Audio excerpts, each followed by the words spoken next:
Assalamu alaikum, welcome back to my channel. So, let us continue with the chapter Diagnostic Procedures. Palpation. Palpation is done using digital pressure to check any tenderness in soft tissue overlying suspected tooth, shown in figure 7.4.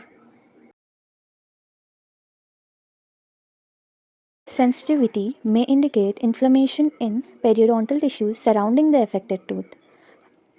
Further palpation can tell any other information about fluctuation or fixation or induration of soft tissue, if any present, seen in figure 7.5.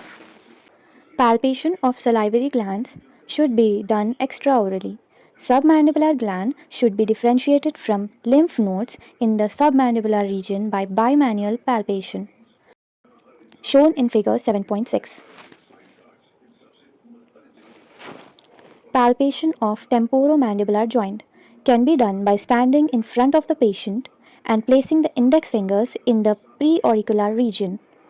The patient is asked to open the mouth and perform lateral extrusion to notice any restricted movement, deviation in movement, jerky movement, clicking, locking, or crepitus.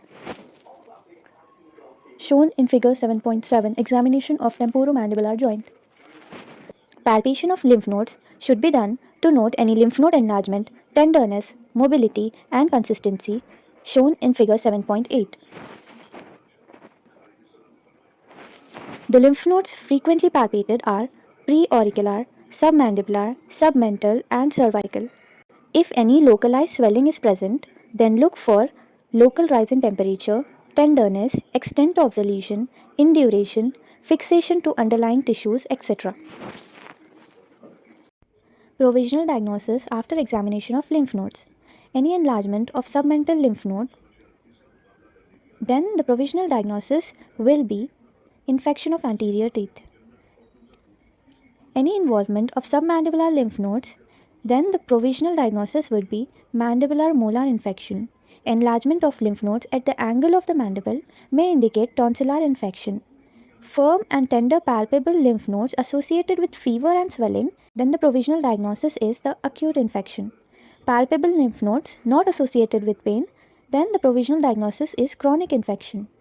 Hard, fixed lymph node with stone-like consistency, then the provisional diagnosis would be malignancy. Matted, non-tender lymph nodes, then the provisional diagnosis would be tuberculosis. Thank you for listening. If you found this helpful, don't forget to subscribe. The next topic will be covered in the upcoming video.